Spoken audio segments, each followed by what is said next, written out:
Y'all, I'm giving y'all the tea, okay? Do not judge us.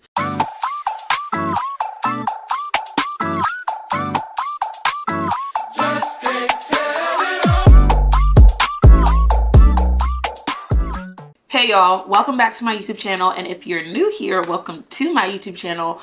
My name is Evangelia, and today we actually have a special guest because we're doing a highly requested video. So today we're going to be filming the story on how my husband and I met, how we became friends, how we started dating, our journey from dating to marriage, and just some advice we have at the end. I posted on my Instagram like what testimony I wanted to see next after my initial one, and the tie was between daddy issues and this one. So we're gonna get right into it because this is not your cookie cutter Christian love story. It's not your cookie cutter Christian love story. It's filled with ups and downs and swirls and twists and turns. But ultimately, it's a story testifying of God's mercy and redemption. And let's get into it. So starting off with where we met, Elijah and I actually met in college at Rutgers University. And like I said, I didn't know anybody when I came to that college because I had moved from Ghana. So like I said in my first testimony video, my school used to do this thing called involvement fair where you get to see all the clubs and stuff that like were going on at Rutgers. And they had a stage where other clubs and stuff like that would perform. And so I heard singing and I literally turned and like went to go watch them and found out that it was the Liberative Gospel Choir. And so I was like, I want to join that. And so I joined it or whatever, and he was a part of it. I was. Him, his best friend, and one of our other good friends was a part of it. But we weren't all friends. Like when we saw each other, Elijah and I, we didn't decide like, oh, I like your vibe and I want to be your friend. Yeah. It was the opposite. We did not like each other. I thought he was a know-it-all. Yes. And he thought I was a spoiled brat. These reactions are funny. But yeah. But yeah, we just did not like each other at all whatsoever. We weren't checking for each other, but we had mutual friends. I started getting closer to his best friend and he started getting closer to that other girl who I was friends with, right? But then we all had this mutual friend and we just go over to their house, we'd hang out. Yeah. So we all started getting closer and like getting to know each other. Good times. But also please keep in mind at this point in time, I am not like fully surrendered. I'm still a backslidden Christian. Okay, what you mouthing? I'm just agreeing with you. I'm still a backslidden Christian. And so, like I said, me and his best friend are getting cool. Him and our other friend were getting cool. And him and his other friend, his best friend, started a worship ministry. Yes. And so they started that worship ministry and we'd go to like different churches and events and we'd sing, we'd lead worship, all of that jazz. Yep. And even through that, we still didn't get cool. Like he honestly does not have memory of me in those moments, like in part of that worship ministry that him and his best friend started. Nope. So fast forward to summer, right? Summer comes around. We're still going around doing all of these worship gigs, for lack of a better word or whatever. And I'm always going with his best friend. So me and his best friend are always showing up together and him and our other friend were always showing up together. And so, like I said, we still, even though we were in the same group and doing the same things, knew each other's names, we just were not like this at all. It was very much so like this. Like I knew who you were, you knew who I was, and we was fine not being any closer. Perfectly fine. Exactly. So, come sophomore year, me and the friend that he had gotten close to, we end up rooming together. We have an apartment and me and her end up rooming together. It's 2 bedrooms, 2 in one room, 2 in another room, and me and her were sharing the same room. Yeah. So because of that, he started coming around more. And because I was friends with his best friend, it started becoming a thing where all 4 of us would always hang out. Always. Yeah. And so me and him actually started getting close sophomore year. Man, are these ad-libs not killing y'all? Just adding emphasis. Oh, okay. So me and Elijah actually started getting close sophomore year because he was always in my apartment because he was like, I guess at the time, best friends, right? Yeah, I would say. Yeah. Back in the day, I would categorize that as that. Yeah. So him and the other girl, they were like best friends. Me and his best friend were like best friends. And so we just all started hanging out together. And then he actually realized how amazing I was. And I realized how amazing he was. And so we just were like, okay, fine, we'll be friends. But we actually started getting really, really close, like becoming best friends. But the thing is, he had started talking to somebody. He had done like a school of ministry over the summer, I think, and he had saw this girl, thought she was cute, and started talking to her. You could in the fall. You could fill that in there. Yeah. So I mean, you know, an amazing guy like me can't stay single forever. Oh my goodness. So I met this girl at this church thing, and we started to chat a little bit. And I think that's like October 2017. October 2017. And so we started chatting, just chit chatting for a little bit. And that was a long chit chat. Yeah, I think that's when we just started chit chatting. We were just friends in October, and we started chit chatting for months until about June or May. Was it May? I don't remember, honestly. I think it was May, because I think it was right after school ended. So it might have been like May or like in the beginning of June. We had a transition from like just talking to actually dating. So we were dating maybe for like 2 months. Okay, so mind you, like I said, he had found this girl, or not found her, but he had met this girl. He was talking to her. They started talking like leading up to dating or whatever. But like I said, me and him started getting close. But when I say we were getting close, I want you to understand we were getting unhealthily close. Like, this is not a close that I would recommend you have with your guy friends. Like, at all. We were becoming emotionally codependent. Yes. And so even though I knew he was talking to somebody, I didn't really care because, one, I was kind of still talking to exes, still messing around with exes or whatever. Because like I said, at that point, I was a backsliding Christian. Yeah. But I was talking to my exes or whatever, and so I didn't care what he had going on until he started getting serious. And then I was like, I'm a little jealous. Yeah, and I did not, we were friends. I remember because I used to journal. I still journal a lot. And I remember, because it's written down in there, you should all journal if you don't. In April is when I started to April 2018, I started to actually realize that I think I may like my friend. And this is not a good thing. I don't want to like her, but it's happening, and I think I like her. And so I tried to demonize the feelings. I tried to suppress the feelings. I'm telling you, don't do what I did. I tried to like ignore it and whatever, but the feelings were the feelings. And then now we're in April. Well, but still backtracking a little. Oh, my bad. Because he getting ahead of himself. My bad. But I didn't mind that. Even though I was jealous that he had started getting serious with his girlfriend, or serious with the girl and making her his girlfriend, I didn't mind because, one, I knew I was still his best friend. I knew he still held me above her, and I was essentially his princess. Like, I knew what I said kind of went. Like, I knew if I was upset, he would drop the world to make sure I was good. I knew if I was sad, he would make sure I was good. I knew if I was happy, he would. Like, I knew his world revolved around me. But also remember, even like if you have watched my daddy issues video, I had really deep daddy wounds, like real deep father wounds. And so I was like craving this male attention, and when I would get it, I would like eat it up, I would soak it up, and I didn't care what that meant. And so he also kind of had this like savior complex. Yeah. You want me to share a little bit? Yeah. So really, because I experienced a lot of trauma growing up. A lot of times people like myself, you try to be the thing that you never had. And so I was just really into like saving people and always being there for people and overextending myself and trying to make everyone else happy and make everyone else feel good. And so we were just like a match made in hell, right? Jesus. She wanted attention and I had all the attention to give. And so that was kind of just feeding off each other. Like, we had a bunch of great things too. Like, we had a bunch of beautiful friendship moments and a lot of great memories, all that stuff. So it wasn't like all bad, but you know, the Bible says a little leaven spoils the whole bread. Yeah. And so it was certain things in the foundation that was beginning to spoil everything. The whole relationship. Yeah, and so honestly, because we were in Christian community, our friends were realizing. And one thing I love about our community is they was some snitches. So they literally went to our leadership and were like, this relationship doesn't seem healthy. They seem like they're getting too close. Yeah. And I remember I was irked about it, but I was like, it doesn't matter because y'all not going to stop me. Like, this is my friend, my relationship. Y'all can't do anything. Because once again, at that point, I had just such bad trust issues. And so I had a really hard time submitting to anyone, anything, leadership, all of that. All right. So anyways, we're getting closer. He has this girlfriend, but it's kind of almost like he has two girlfriends, because even though he has this official girlfriend, his world still revolved around me. And so we carry that.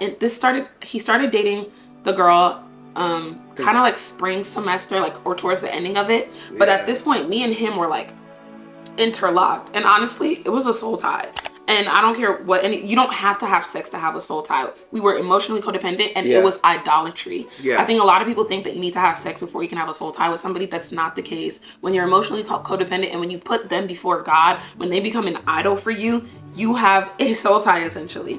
And so that's what kind of developed between the two of us. And so we go into the summer, with this mindset, with this attitude, with these unhealthy behaviors. And so we're carrying this out. We're getting closer. We're spending all of our time together. Literally, he's on the phone with me every morning, every night, falling asleep on the phone with me, waking up on the phone with me, picking me up, taking me to McDonald's, because I had an unhealthy obsession with McDonald's French fries at the time.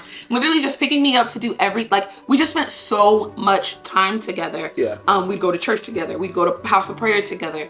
And this one particular Monday, we had gone to house of prayer. Now, remember, he had met this girl at the school of ministry that happened at the house of prayer. And so we had gone to house of prayer that Monday. She was there. I was there. He was there. Our friends were there. Now, at the time, me and her had some like awkward tension. I guess because she could kind of tell. I think it was pretty obvious. I think it's pretty safe to say that. She could kind of tell, but yeah, we had this awkward tension, but we kind of pretended like it wasn't there. So we would always be nice to each other, be cordial, act like we were good. And so we got to house of prayer that Monday, and Elijah kind of was going through it. You speak into that. So this is 2018 spring. Summer at this point. Early summer. So this is like late May, June. I think we said that already. But God was really, so by the way, the whole time, Evangelia, remember, her story is, all crazy. I'm a good old church boy. Context. All right. I was, at this time, I'm still a virgin. I never drank, never smoked weed, never went to parties. I mean, I love the Lord and I won't take it back. I mean, I was just, I'm going out. I still had a ton of issues, obviously. But I'm like, all right, I love God.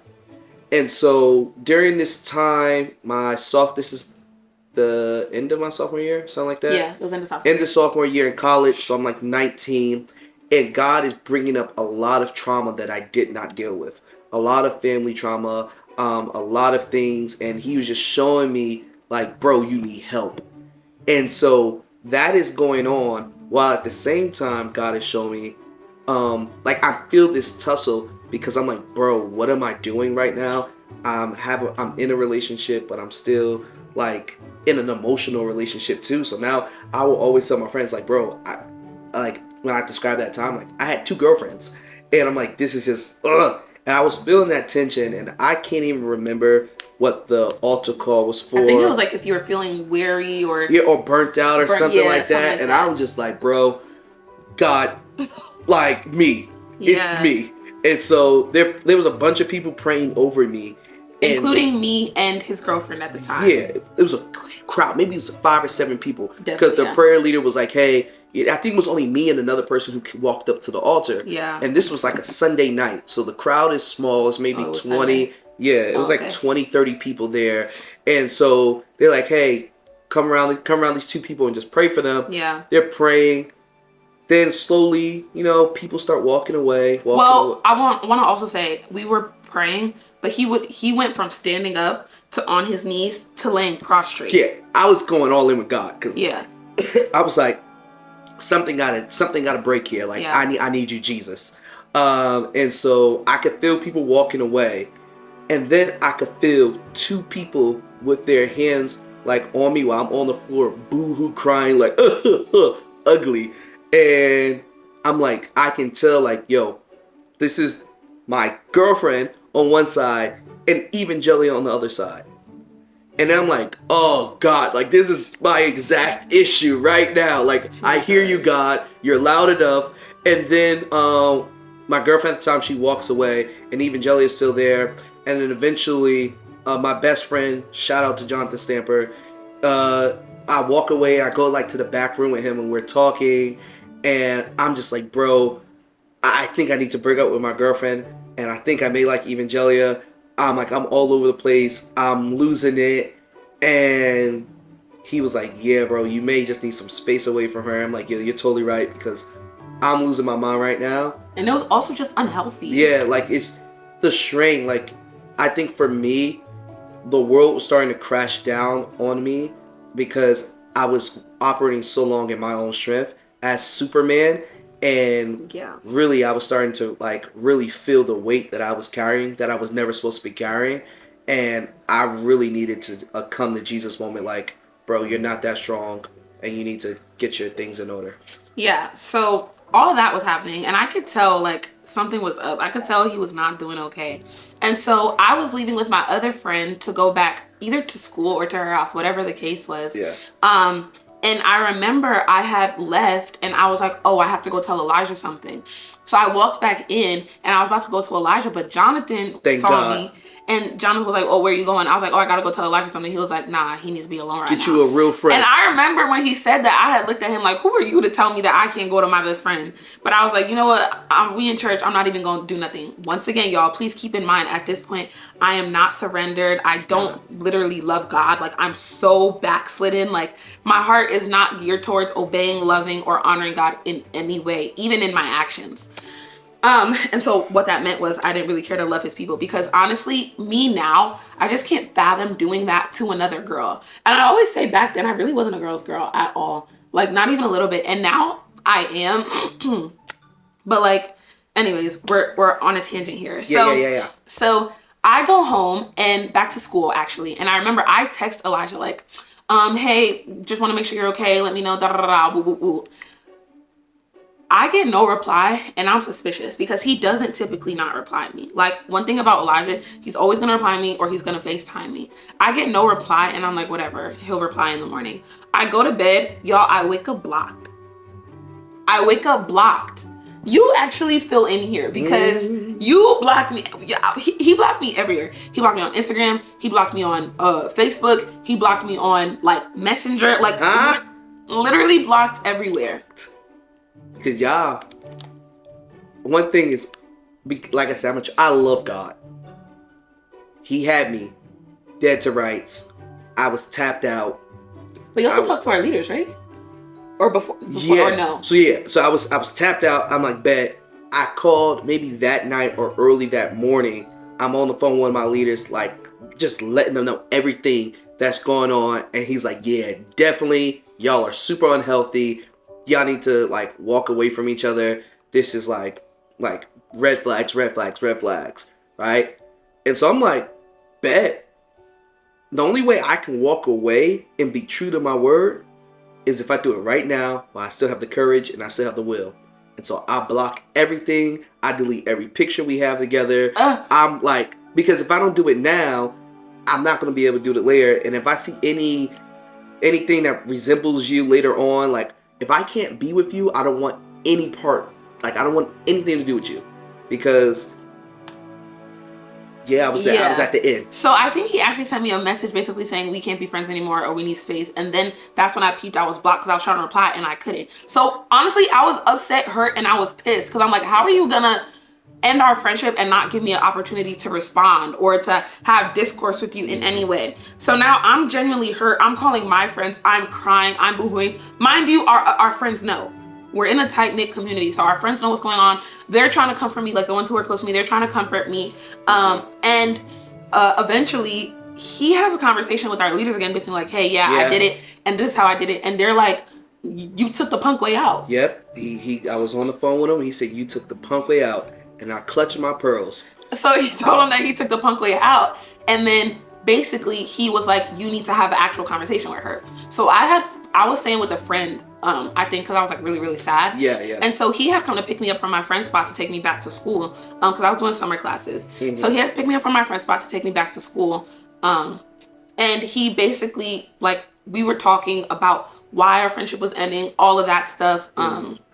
In the car ride. Then we get back on campus and Elijah parks the car and he's looking at his hand and he's twiddling his thumbs and this boy, like, he's nervous. And so he's like, okay, I have to tell you something. Yeah. You know, I know you don't feel the same way. I know you probably won't. I know you're way out of my league, but you know, I'm gonna just he's like, I'm gonna just say it anyway. And at this point, I'm looking at him because I'm like, I know what you're about to say. Because at this point, I had been honest with myself. And I'm like, okay, I like Elijah. And so I'm low-key smiling and giggling as he's tripping over his words. He's not even looking at me. Yeah. And then he goes, I like you. And then he still won't look at me. And I'm like, I know, I like you too. And he's like, you too? I just want to interject. But by this time, so that... Back to that night, that encounter with God where he read me filth. Yeah. That next morning, I also called my girlfriend. I was like, yeah, bro, we need to break up. I don't know what's going... Like, I mean, I do know what's going on. Like, I'm just saying, there's just a lot going on right now. And I am just taking... I need to be with me and the Lord. Yeah. And so that was definitely a hard conversation. I think that was the only girl I ever broke up with. So that was kind of like weird. But... all in all, she's a great person, so shout out to you. And so you would think like, oh, we admit our feelings for each other and things start going uphill, right? No. Wrong. Things do not go uphill at this point. We admit our feelings for each other and we're like, okay, but we still can't be friends. We're still unhealthy. We still need space from each other. We still need to end this. Yes. And so our leaders, I remember I was talking to my leaders and I was like, are we ending this like with hope for the future? And he was just like, no, you need to let this go. You need to just end it and be done with it. End it and it's over with. Mm-hmm. And so I'm devastated all over again. I am crying. I am boo-hooing. I'm like, what do you mean I have to end this with no hope for anything? And so that's literally the state we left off at. And like I said, and I think another video, we were dramatic. We were crying. It was such a dramatic moment, but also we were really hurt because like we finally admitted our feelings for each other and now it's over. Like we didn't even have a chance to really start. We ended our friendship. And so I go back to Atlanta that after my classes are over that summer. And also part of the reason I go back to Atlanta is because like, why am I going to stay around and live my life trying to dodge you? Like, I was so glad she went to Atlanta because I'm like, I don't want to see you. I don't like, we go to the same church, we're part of the same ministry, we have the same friends, so if it's a birthday party, we're gonna see each other. His birthday was gonna come up and I know I wasn't gonna be invited. I was like, I just don't want to be a part of that. So I went back to Atlanta and then that's when I was, you know, reading the book. I got saved, was doing the praying in tongues. My daddy, me and my dad's relationship got better. Yeah. And I was, it's part of the reason is because I was so broken that I was desperate for answers. My God, teach this word. Yes. I was so broken that I was desperate for answers. I literally told God, like, you have to work. I see my friends have this relationship with you. It seems genuine. I feel like my life is in shambles. I don't know what's going on. Like, you have to show yourself to me. You have to work. Like, I was grasping for straws. And my only straw that I was truly grasping for without even knowing was God. Well, bye. And so... That's good. She's teaching good work in here. And so that's when I feel like that's why I say my heart was ready to receive, because I was just at a place where I was at my wit's end. I knew everything that I was doing wasn't working. I knew everything that I did by my own strength was failing. Yeah. Every relationship I thought I had, it just was not what I thought it was. And so when I read that book and I had that encounter and that revelation, I was just like, wow, I'm ready to really just give it all over to you. Yeah. And so that summer, if you want more on that story, you can watch either my main testimony video or my daddy issues video. Yeah. But that summer, I just really commit to growth in the Lord and healing. And so I remember I fasted for 40 days that summer. Y'all, I came back to school skinny, like a stick, like you could tell I had been fasting. I'm gonna include a picture like right here somewhere because y'all, I was skinny. Yeah. What's his name? And so actually, how was that summer for you? Like, what were you doing that summer? I was fasting and praying. I was working 2 jobs because I wanted to get a new car. So I was literally working maybe 12-hour days. And I was fasting, and that's it. And I didn't do nothing. I had no social life that summer. It was just me, God, and a job. His sister said that for a while he was crying in her bedroom because our friendship had ended. Yeah, but she wasn't. I was crying. It was rough. And the Lord brought me through. And it was rough because there was no light at the end of the tunnel. It was just like, all right, you're gonna heal. Yeah. You're gonna grow. Like, listen, like this relationship is dead. You need to mourn it and move on. But it was great because God did a lot in me. He did, and in me as well. And he started to work on a lot of wounds, and really started to helped me understand him a lot more. So definitely got deeper in him. So it was definitely one of the, I would say, the second most transformational moment of my life, and the first most transformational moment of my life. You're gonna hear about it later. So, okay, so we start dating. I mean, or sorry, no, we don't. We go back. Yeah, we don't start dating. We go back to school. Summer's over. I go back to school, and honestly, I was a little nervous to go back to school because, like, dang, even though we haven't talked for like 4 months at this point, 5 months maybe, I don't know, I still like you. Like, I still love you. Like, I still wonder about you. And so now I'm going back, like, okay, come on and wonder. Dang. I'm like, dang, I gotta like find ways to avoid you. We're still part of the same friend group. Like, we gotta figure this out. It's gonna be awkward. But I'm like, you know what, Lord? I know you're gonna keep me. I know you're gonna carry me through. I go back to school. Everybody's like, oh my gosh, you look so different. There's this glow about you. Even my leaders are like, you are not the same Evangelia that left. Like, everybody saw that the Lord had really done a work in me. And so, like I said, we go back or whatever. And we're not talking still. Yeah. Like, I remember I'd go out to work or whatever, and I'd come back because I was still rooming with my other friend that was his best friend at the time. And I remember I'd go to work, come home, and I guess like I let my roommates know when I was coming home, and he would be like leaving out my apartment so that he wouldn't see me. But sometimes we pass by each other, and it would be so awkward. I don't want to see you. So we wouldn't even say hi to each other, if I'm being so real with you. One finger just stuck out. And I remember I had decided, like, I wanted to start counseling. One of my friends, like, her mom has, like, a whole counseling center. So I had hit her up, like, hey, I want to start counseling. Mm-hmm. Y'all tell me why I had decided to go to counseling. And as I was parking and about to go into the counseling center, he was walking out because, lo and behold, he had also started counseling. And that counseling was good, No, too. it was so good to me because it was in that counseling that I was able to finally admit and heal from the fact that I was raped, which is probably going to be the next testimony video. But yeah, like, I remember I had walked in and he was walking out, and I was like, dang, I can't even go to therapy without seeing him. My God. And so this is how we're living our lives for a couple months or whatever. And eventually I remember I was sleeping one day, obviously, and I had a dream. And in the dream, the Lord was like, Elijah's going to start using your car more. That's crazy. Now, for me, I was like, he's going to start using my car more. I had just got my license. I had just got a car. Elijah had got a new car. So I'm like, why does he need my car? Like, this doesn't make any sense. I think nothing of it. And I can't remember the time. I kind of feel like it was maybe a couple hours later. I get a call from my roommate. And she's like, can you come pick me and Elijah up? And I'm like, huh? I was like, why? She was like, we got into a car accident. And in my head, I'm like, oh my God, my dream. And so at this point, I'm like, God, is this you? And like, is this the enemy infiltrating my dreams? I don't know what's happening. And so I remember I hit up my leader and I was like, this is what's happening. I'm going to go get him. And I think they had like reached out to.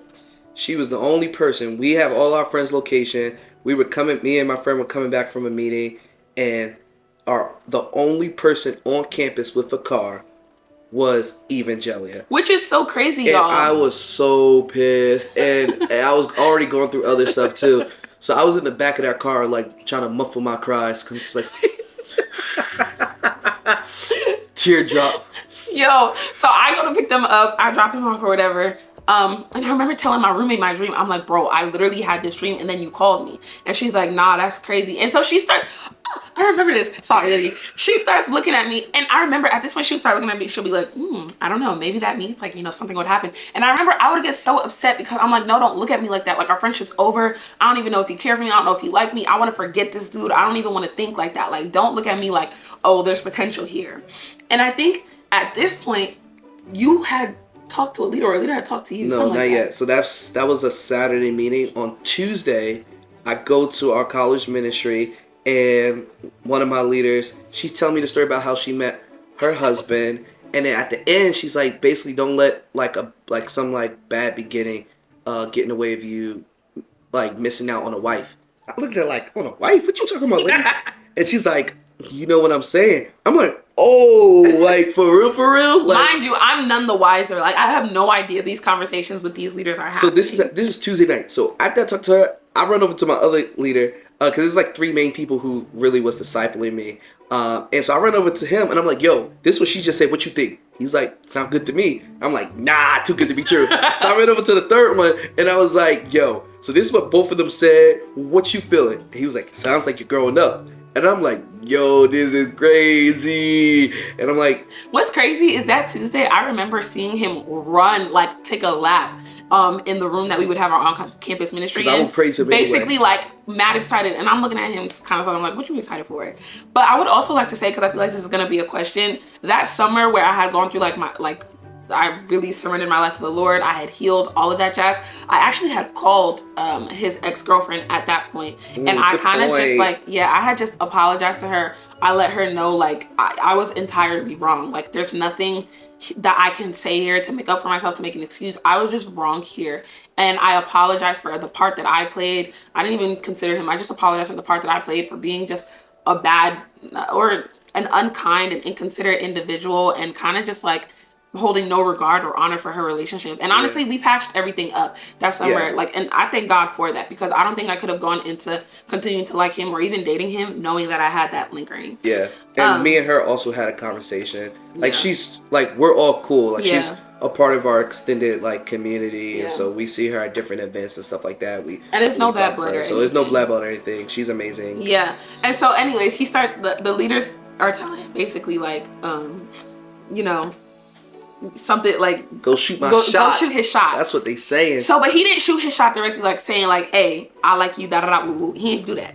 What happened was our friend was having a birthday dinner, and because his car had got messed up, he had hit me up and was like, hey, do you mind giving me a ride? And I remember looking at my phone you're asking me for a ride? Something don't sit right. So I was like, did you talk to this person and this person? He's like, yeah. And so I talked to them and I was like, hey, is this okay? And they're like, yeah, go for it.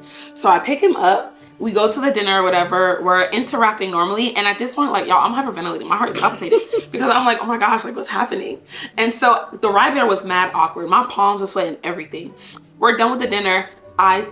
We start driving back to his dorm so I could drop him off. And we end up parking and we end up just talking. We talked about our whole summer. We talked about everything the Lord had done for us. We talked about where we had healed. We talked about things what we had realized. We talked about our growth. And then at the end of it, we kind of were and I still have feelings for you. We both said it to each other. After 5 months of not talking to each other at all. Yeah. And I remember we were just grinning like idiots at each other. And we were like, okay. And I was like, so what does this mean? I was like, are we friends? Are we talking? What's up? And what did you say? I don't even think I remember what you said at that point. But I know at that point we started talking a lot more. Yeah. I know at that point we started talking a lot more. We start dating or whatever. So fast forward, we start dating. This conversation I think happened in October or September. And then in April is when we started dating, right? Things were great when we were dating until they weren't. So we started dating. Things were good until they weren't. We were having these explosive, bad arguments. We weren't seeing eye to eye. And honestly, at that point, I was really led by my emotions. We would get into these arguments and I would know that I shouldn't act a certain way or do certain things or say certain things. But at that point it was if Evangelia was feeling upset, she'd just operate off her feelings and forget everything she knew to do and everything she knew was good or everything she knew. I just was really led by my emotions at that time. But then on top of it, I was so unwilling to seek help. Elijah would suggest hey, maybe you should talk to this person. Maybe you should, confide in this person and maybe they can give you advice. But I had just such deep trust issues that I was so unwilling to do it. And so we fell into these unhealthy cycles in our relationship. We fell into sin patterns. We would have I remember, y'all, I'm giving y'all the tea, okay? Do not judge us. But there was one time we had taught at youth church and we had disagreed on how... Oh, you're really giving them the tea. We had disagreed on how we taught. God. And so we were on our way back home from church and we got into this really bad argument in the car. And to spare him, unless you don't mind saying what you said, but he had said what I said. So, I said it. Y'all already knew I had daddy issues. And so we were in the car going back and forth. And I don't like being yelled at. So I literally told him, stop yelling at me. Stop raising your voice at me. Da-da-da. Woo, woo, woo. We were on our way home. And I told him, no. I said, stop yelling at me. You're not my dad. And he goes, thank God. I would hate to be your father.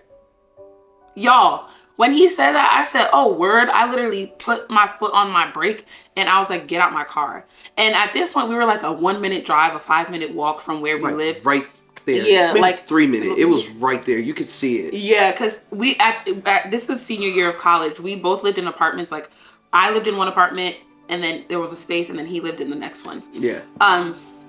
But I was like, get out my car. And he got out my car and he said some crazy junk again. And he slammed my door. And I remember looking at my door in shock. And I was like, oh, nah. And I literally put my car in drive and started driving towards him. Yes, I had no intentions of hitting him. My only intent was to scare him. Obviously, he didn't know that. So he looked at me and he goes, I'm not scared of you. Boom. And hits the hood of my car. Like, there's still a dent in it. Superman. No, that's not something to be proud of. Oh, never mind. Bad man. There's still a dent in it to this day. And I'll put a picture or whatever. But y'all, that should give you some insight into how unhealthy we had gotten because of how much we weren't dealing with ourselves. And that was the moment I knew it's time to break up. Yeah. But the thing is, like, all that happened didn't change the fact that I wasn't saved, that I was saved. My God, like I was still saved. I was still surrendered. But when you get saved, there's a process by which you're sanctified. There's a process by which your life is being transformed. My God. There's a process by which you're being made to look like Christ. And a lot of that is healing and conforming and all of that. And transforming and all of that. And so, yeah, I was saved, but I was still in my process of looking like Christ. And we will always be in that process. Yeah. We don't graduate in Christianity. Yeah. There's a saying that says, broken crayon still color. Yeah. But, so we were definitely broken. Yeah. But like she said, we were still like, I was at that time, I think by that time I was a minister. Yeah. We leading and like I was doing ministry, prophesy, cast out devils, all that great stuff. Because broken crayon still color. But I think the clarification here is what we're not promoting is for you to stay broken. No, not at all. But one, even in your brokenness, that doesn't mean you have to sideline yourself or that means you have no worth or no value. Yeah. And then the other thing is, but you can't stay broken. Yeah. And so I think what led us, or at least what led me to break up is because at this moment, I'm kind of realizing how broken we are. And then one, I shouldn't have done all the breaking up stuff. The on again, off again. Oh, I didn't even tell y'all that. Yeah. We were on again, off again the whole time we were dating. And it was so frustrating because it's like, we're on, and then when he feels like we've messed up or we're not perfect, because he was like a perfectionist. Yeah. When we're not good or when we're not doing well according to his standards, then we're off. He'd be like, we need a break. We need to do this. And I'm just like, oh my goodness. If you can't figure it out with me to get, like, while we're together, then let's just not be together. Yeah. Yeah. I kind of cut you off, so were you done? No. Oh, okay, but yeah, so we were on again, off again, explosive arguments, unhealthy cycles. We had even fallen into sexual sin, completely fell in, dove head first. We was drowning. Drowning, honest. Oh God, we was drowning, honestly. But we realized, like, okay, we are not doing well as a couple. Like, this is just unhealthy. And so, shoot, we wasn't doing well as individuals. Yeah, as individuals, right. And so we broke up. Y'all, tell me why he broke up with me. He took me out for Valentine's Day with some friends. We had a whole cute date. We went to New York, and he broke up with me 3 days after. And I knew he was coming to break up with me because, y'all, I know him. I knew he was coming to break up with me because he had gotten accepted into grad school, and he didn't let me know. I saw it on his close friends, and he didn't text me, and I was like, this boy about to break up with me. Here we go again. In my defense, I was like, I don't want to break up with her before Valentine's Day. Remember, she tried to hit me with a car.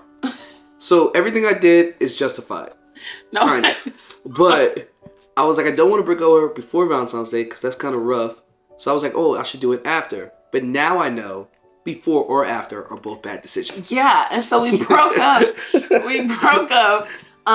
And you would think, like, okay, well, actually, I don't know what you would think. Because when most people break up, it's kind of like a hard process of officially letting go. And that's what we went through for a couple of months. We're like together, but not together. Yeah. But I know before I mentioned that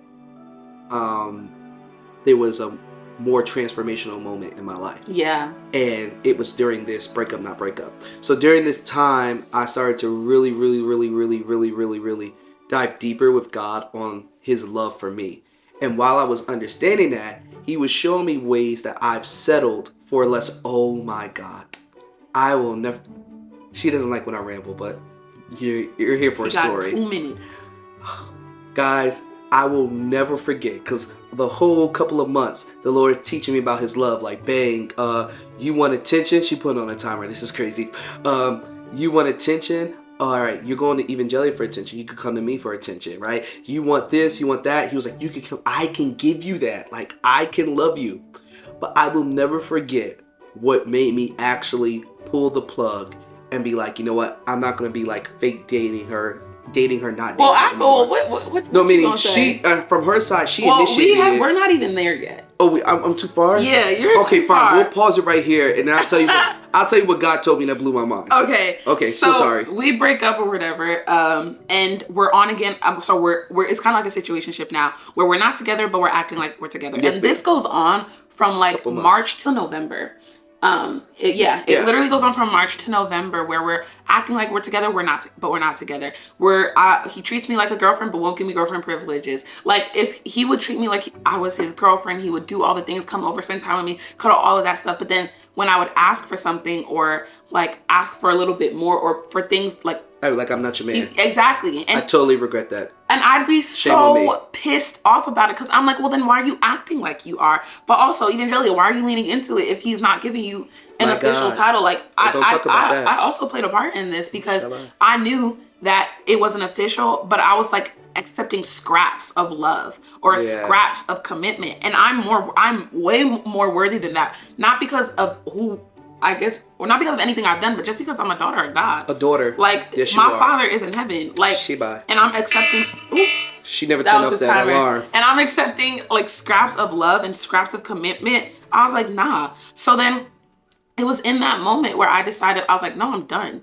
So I remember it was in November. I hit him up and I was like, I'm done with this back and forth thing, this halfway in, halfway out. Like, we need to just be over. It's done with. You can't have me half in and half out. It's either I got all the benefits or I got none of it. And he was like, I agree. And I remember looking at him like, you ain't even want to fight a little bit. Now, the reason why I didn't fight is because I was trying to unlatch from her too. Like, I wasn't. And if there's any guys watching, if you ever been in my shoes, I hope you feel the same. Maybe you didn't. Maybe you're just messing with a girl just to use her. But I wasn't. And it was really messing me up that I'm like, God was convicting me, because like, bro, you are using her. Like, you can't be in the middle. Like, you got to commit or not commit. But then also, like I'm saying, his love. This man straight up asked me, the Son of God, the Son of Man, he straight up asked me. He was like, all right, cool. I'm learning so much about his love. I'm like, oh my gosh, this is transformational. Like, this is great. Like, you love me. I love me. This is amazing. And then he was like, all right, cool. Now, what happens when the one you love is in the way of the one who loves you? Yeah, with me? That makes sense? Mm-hmm. And then immediately I was like, you kill it. And then he was like, all right, cool. So go handle your business. And I was like, all right, bet.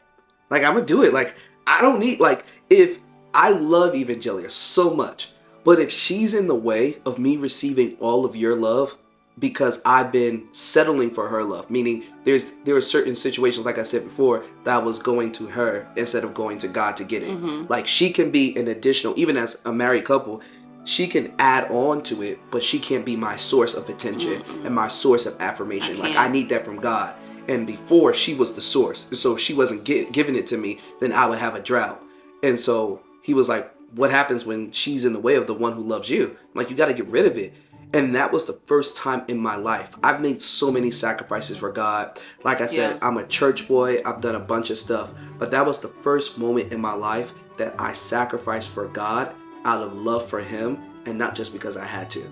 Yeah. And so when she said that, I was like, bet, let's do it. Yeah, he literally was. He was like, bet, let's do it. So then not long after, I moved back to Georgia because I had deferred from grad school. I was in Jersey for grad school. I had deferred, I think, for a semester or a year. I can't remember. A first semester. And so I went back home to Georgia. Mm-hmm. And the first time I went back to Georgia, if you remember, is when I fully surrendered. It's when I read What is the Gospel by Greg Gilbert. It's when I was confronted with the weight and the effects and the ramifications of my sin. And when I was like, Lord, I'm going to fully surrender. Great book. And then the second time, this time when I went back, honestly, I kind of was like, okay, I'm saved. I'm not necessarily searching for anything. Because at this point, when we had ended things, I wasn't like, woe is me. Like, I was like, yeah, I'm happy this is over. Boom. I'm done with it. I'm moving on with my life. I'm not checking for him. I'm not trying to get back with him. Honestly, I'm open to other people. And I think he was open to other people too, like a little bit later. I tried to be. He tried to be. It didn't work. But that's where we were. And so I remember I had posted this TikTok that like got traction.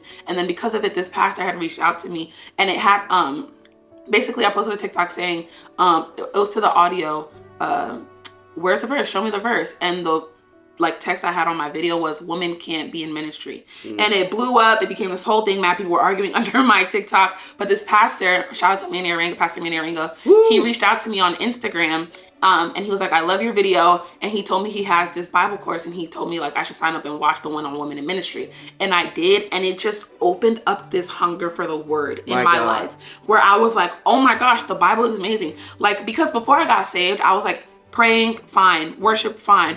But I didn't really have like a hunger for the word like that. So it was at this moment that my hunger for the word just like exploded, and I just couldn't get enough. I remember reading Galatians, and I was like, oh my gosh, this is the best thing ever. And it's the same Galatians Bible plan that I mentioned in one of my videos. It's in the description box of one of the old ones, and I'll put it in this one too. But after I watched the course on women in ministry, and I read the plan on Galatians and read Galatians, I was like, this is amazing. And so I just kept searching the scriptures. After Galatians, I went to John. Like, I just was searching the scriptures. And then I think a couple months after, I was invited to this tent gathering for Black Voices before it was even Black Voices movement. I'm going to do like a life update and a vlog or something like that, because Elijah and I are now full-time missionaries with Circuit Riders and Black Voices. But before Black Voices movement was ever a thing, when it was just 50 of us under a tent, I was invited out there, and my life was like, I guess, transformed even more. I was activated in a way that I had never been activated before. And why this is important is because before, even though I was saved, I kind of was still searching for who I am and what I had to offer God and how I could be of service to God. Yeah. And it was at that moment where I kind of started to know who I am, what I had to offer, my giftings. And I kind of stopped being envious of my friends' giftings and wanting their own, or kind of trying to take their own. Like, if I would see that my friends would preach, or my friends would pray, or whatever, or like, obviously we all pray, but if I would see like my friends would, on stages, and stuff. Exactly, I'd try to copy, or I'd be like, well, why can't I do that? It was in this moment that I finally started to really become settled in who I was as a daughter, and everything that the Lord had, I guess, put on the inside of me. Yeah. And so at that point, I don't know what he's doing with his life. Living my best life. I'm just still growing and learning and all that stuff. And then, but we had a youth conference. So I'm still part of my church, y'all. I'm not living in Georgia officially. I'm just there temporarily. For the summer, I think. For the summer, yeah. But I'm still part of my church. And so we have this youth conference that we're planning, that we're helping to plan. Yeah. And so it's me, him, and one other person. Yeah. And we're in a group chat, and we're just talking all the time. And so it honestly starts off talking about work. Let me tell you something, Tia. I'm not even sure if she knew. But I started seeing her on Instagram. I saw, because this is when she wasn't always an Instagram girly with all this stuff. She started to make these funny videos about Bible stuff. And I'm like, well, then look at her. She is doing her thing. God bless her. This is great. I mean, she's not with me anymore, but I love this for her. Like, she really looks like she's stepping into her own. And so I was very much attracted to what I was seeing. So I was like, who is this confident young lady out here walking in her identity? It was just like, ooh. And so we started talking for a youth conference, and we're just, again, it was strictly youth conference stuff. Yeah.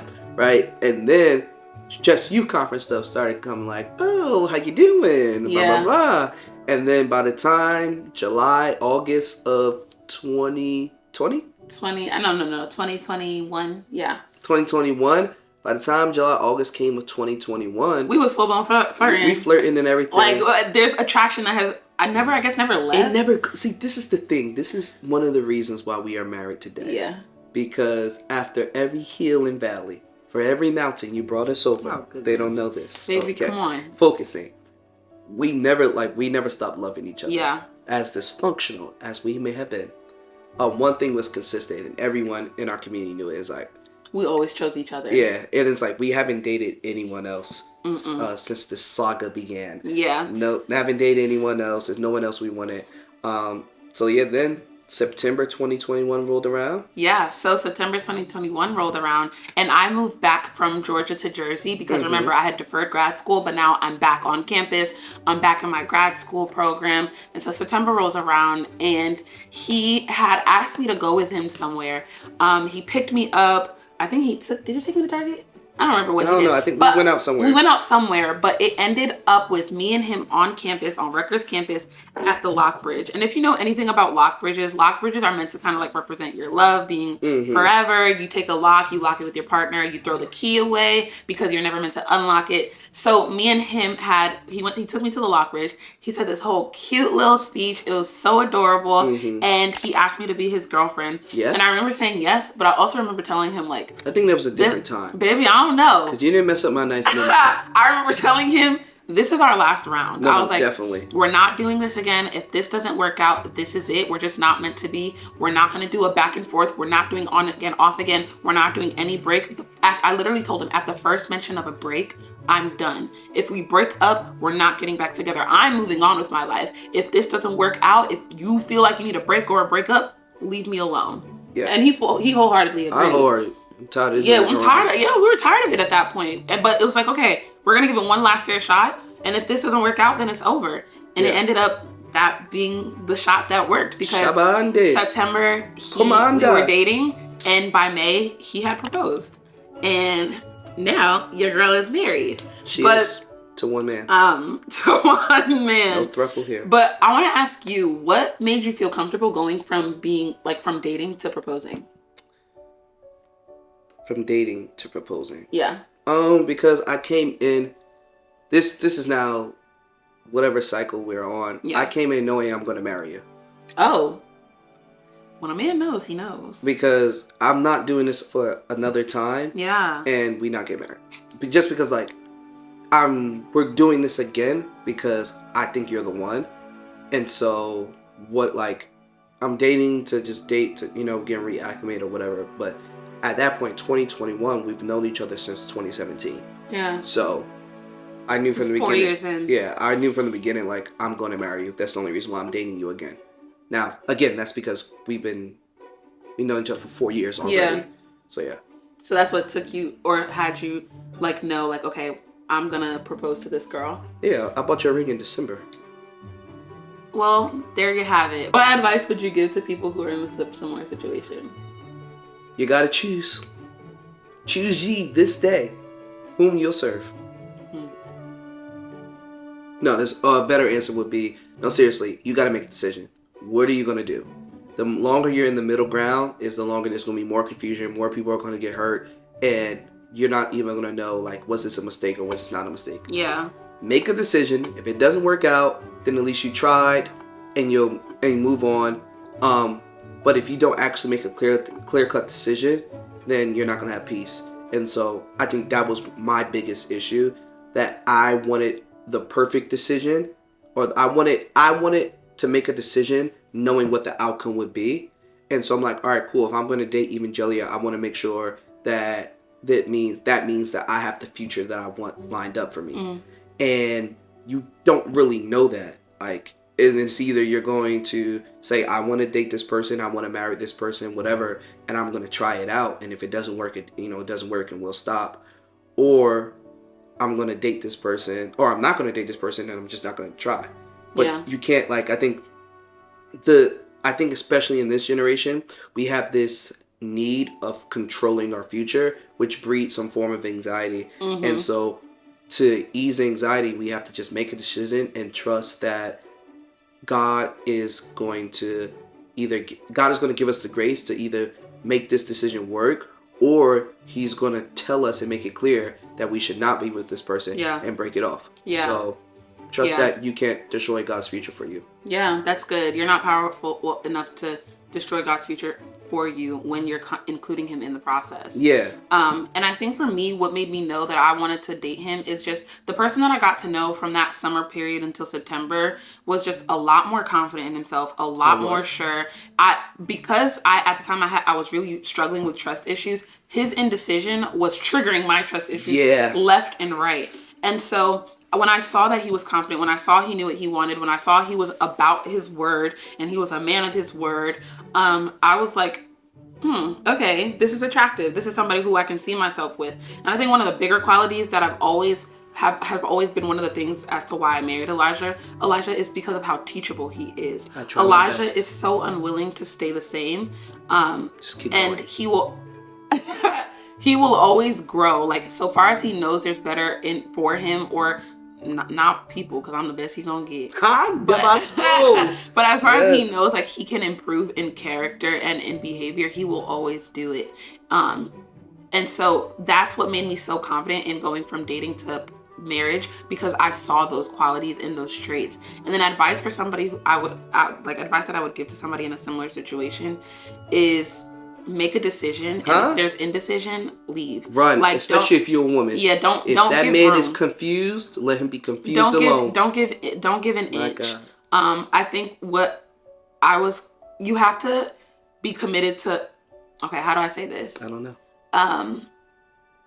You don't want to commit to potentials. You want to see patterns. You want to commit to patterns. That's good. And at that point, he had a pattern of inconsistency, even though he had potential. And so I should have seen that pattern and ran, but I didn't. I would have told him to run. Yeah, but I didn't. And so that's what I would tell you. I would say commit to a pattern and not to potential. That's good. But then also, seek help. You are not the best you can be.